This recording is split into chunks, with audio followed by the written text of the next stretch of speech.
అందరికీ నమస్కారం. చిన్నదొర రోడ్ షోలలో మాట్లాడుతూ నాకు ఒక కొడుకు కూతురు ఉన్నారు, వాళ్ళు రేపు బయటికి వెళ్తే ఇంటికి వస్తారో రారో అని భయం వేస్తుంది అని అన్నాడు.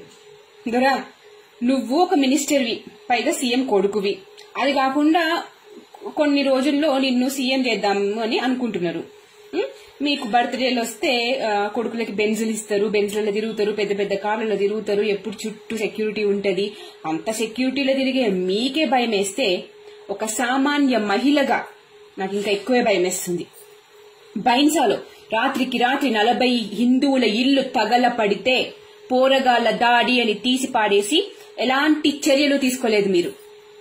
రేపటి నాడు ఎంఐఎం మేయర్ పదవిలో కూర్చుంటే హైదరాబాద్ లో ఇలానే జరిగితే మమ్మల్ని బైన్సా వాళ్ళలానే గాలి కొదిలేస్తారని, నిజాన్ని సమాధి చేయడానికి వెనకాడరని నాకు భయమేస్తుంది.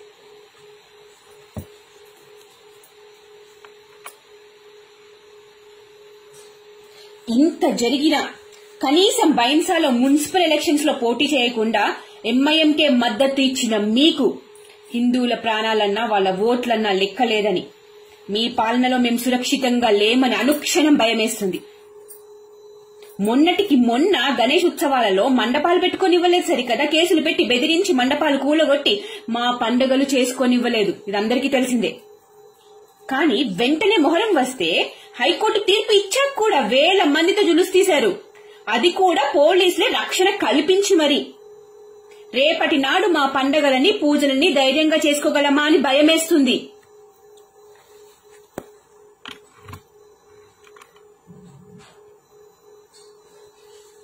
మెజారిటీ పాపులేషన్ అయిన హిందువులకు ఇప్పుడే పోలీస్ వ్యవస్థ రక్షణ ఇవ్వకపోతే అదే త్వరలో మైనారిటీ కాబోతున్న హిందువుల పరిస్థితి తలుచుకుంటే మస్తు డర్ అవుతుంది నాకు.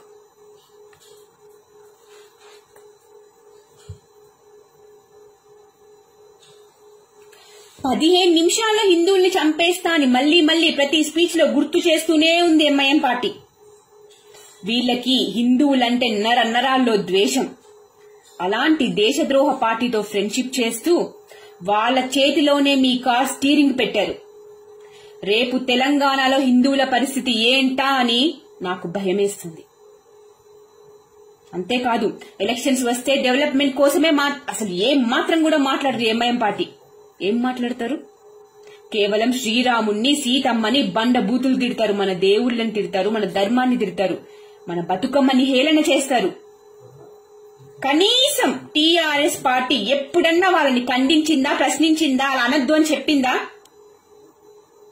బొందుగాలలా మారిన మీ చేతిలో ఎక్కడ మళ్లీ తెలంగాణ ఆడబిడ్డలు నగ్నంగా బతుకమ్మ ఆడాల్సి వస్తుందో, మళ్లీ రజాకర్ల రాక్షస పాలనను అనుభవించాల్సి వస్తుందో అని చచ్చేంత భయం వేస్తుంది.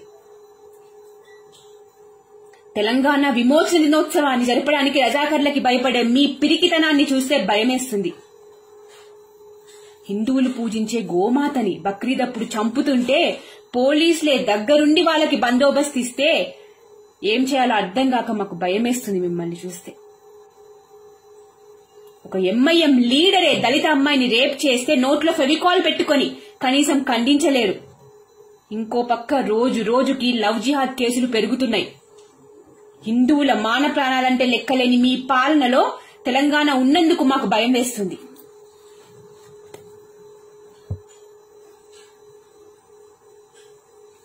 మ్యాన్మార్ లో శాంతిమూర్తులైన బుద్ధిస్టులే ఆర్మీ వాళ్లతో రోహింగ్యాస్ ని తరిమి కొట్టించారు. వాళ్ళ తరిమి కొట్టబడుతున్నా కూడా దొరికిన వాళ్ళని దొరికినట్టు నరుక్కుంటూ తప్పించుకొచ్చారు. వీళ్ల జనాభా ఇప్పుడు హైదరాబాద్ లో చాప కింద నీరులా పెరిగిపోతుంది. These Rohingyas are the most dangerous species on earth, mark my words.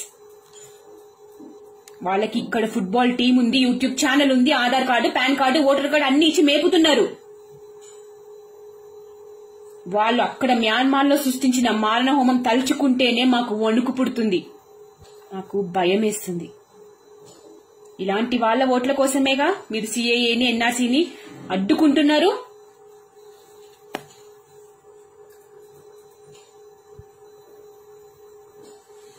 మొన్నటికి మొన్న దేశం మొత్తం బహిష్కరించిన డీజేఎస్ అనే సంస్థ హైదరాబాద్ లో మాత్రం ముస్లింస్ కి ఉగ్రవాద ట్రైనింగ్ ఇస్తుందని న్యూస్ లో చూశాం. ఇలాంటి న్యూస్ చూస్తుంటే భయమేస్తుంది. వరంగల్లో ఒక పూజారి గుడిలో సుప్రభాతం పెట్టుకుంటే ఒక ముస్లిం వచ్చి నరికితే కనీసం స్పందించని మీరు ఒక పిచ్చోడు చేశాడని కొట్టిపారేసిన మిమ్మల్ని చూస్తే మేము ఎప్పుడు ఏ పిచ్చి వాళ్ళ చేతిలో చంపబడతామో అని మాకు భయమేస్తుంది. అన్ని దేశాల్లో జరిగేది చూసి అయ్యో అని ఇక్కడ నుండి మనం అనుకుంటున్నాం కదా, కానీ స్వీడన్, ఫ్రాన్స్, లండన్ పరిస్థితి రేపు హైదరాబాద్ కి వస్తది అని అర్థమయ్యి హిందూ సమాజాన్ని తలుచుకుంటే, వాళ్ళ భవిష్యత్తు తలుచుకుంటే నాకు భయమేస్తుంది. మన దేశంలో కాశ్మీర్లో 6 లక్షల పండిట్లని రాత్రికి రాత్రి దొరికినోళ్ళని చంపారు. అమ్మాయిల్ని రేప్ చేసి ముక్కలు ముక్కలు చేసి విసిరేసిన దారుణమైన సంఘటన ఇంకా కళ్ల ముందు తిరుగుతూనే ఉంది. ఆ దారుణాన్ని చూసిన కశ్మీరీ పండిట్స్ మన మధ్యనే ఉన్నారు, ఎప్పుడో జరగలేదు. ఒక్కవేళ ఎంఐఎం మేయర్ అయితే హైదరాబాద్ మరో కాశ్మీర్ అవ్వబోతుందని అర్థం చేసుకోలేని, బుద్ధి రాని, సిగ్గులేని, చేవ చచ్చిన చలనం లేని హిందూ సమాజాన్ని చూస్తే హిందువుల పరిస్థితి ఏంటా అని భయమేస్తుంది, ఇంకా ఇంకా భయమేస్తుంది. నోరు తెరిస్తే ఆందోళన తిడితివి, నీకు ఆంధ్రోళ్ళొద్దు, రోహింగ్యాస్ ముద్దు. ఇంకో పక్క టెర్రరిస్ట్ దేశాలైన చైనాని, పాకిస్తాన్ని వెనకేసుకొచ్చే సీఎం చేతిలో రాష్ట్రం ఏమైపోతుందా అని భయమేస్తుంది. కోట్లాది మంది హిందువులు కోరుకునే రామ్ మందిర్ ని కడుతున్నారని తెలిసి కనీసం హిందూ సమాజానికి శుభాకాంక్షలు చెప్పలేదు ఈ దొర. ఇలాంటి బొందుగాడి చేతిలో ఈ రాష్ట్రం ఉంది అని తెలిసాక అసలు ఎలా ధైర్యంగా ఉండగలం? కేంద్రంలో నరేంద్ర మోదీ, అమిత్ షా కాపలా కాసి అక్కడ కాపలా కాస్తుంటే 6 సంవత్సరాలలో ఒక్క బాంబ్ బ్లాస్ట్ అవ్వకుండా చూస్తున్నారు. వాళ్ళు ఉన్నారు అనే కొద్దిగా ధైర్యంగా బ్రతుకుతున్నాం. బైన్సా, ఫాల్గర్ సాధుస్, ఢిల్లీ లించింగ్, బెంగళూరు రైట్స్ లో ఎవరు మానవహోమం సృష్టించారో తెలిసి ధైర్యంగా ఏ హిందువు అయినా ఎలా ఉండగలడు? ఏంటి ఫ్రెండ్స్, మీకు భయం వేయట్లేదా? మోదీ గారు ఉన్నారు కాబట్టే ఈ మాత్రం సురక్షితంగా ఉన్నాం అని మీకు అనిపించట్లేదా? మెజారిటీ అయిన హిందువుల మనోభావాలకి లెక్కలేని ఈ బొందుగాళ్లు మనకు అవసరమా? మనం మైనారిటీ అయిన మరుక్షణం హిందువు అనేవాడి దేశంలోనే ఉండడు, బతకడు, బతకనివ్వరు అనేది మీకు తెలీదా? ఇప్పుడు మెజారిటీగా ఉండి మనం ఓటు వేయం, కానీ 20 సంవత్సరాలుగా డెవలప్మెంట్ మొహం చూడని ఓల్డ్ సిటీ పౌరులు మాత్రం తిట్టుకుంటూ అయినా సరే ఎంఐఎంకే ఎందుకు ఓటు వేస్తున్నారు? కానీ మనం కులాల వారీగా విడిపోయి ఓటుకి విలువ లేకుండా చేసుకుంటున్నాం. హిందూ మనోభావాలు లెక్క చేయని బొందుగాళ్లకి మనం ఓటు వేయడం ఎందుకు? కశ్మీర్ పండిట్స్ ని గెంటేసినప్పుడు ఎవరు పాలిస్తున్నారు? కాంగ్రెస్ కాదా? తెలంగాణలో బైన్సా అయ్యింది బొందుగాల పాలనలో కాదా? బైన్సా ఇష్యూ. హిందువులపైన దాడులను ఖండించకపోవడం సెక్యులరిజమా? హిందువుకి ఏమైనా నోరు మూసుకోవడం, ఫెవికాల్ పెట్టుకోవడం సెక్యులరిజమా? నేను చెప్పిన ప్రతి ఒక్కటి అక్షర సత్యం. చేతులు కాలినాక ఆకులు పట్టుకోవడం వేస్ట్.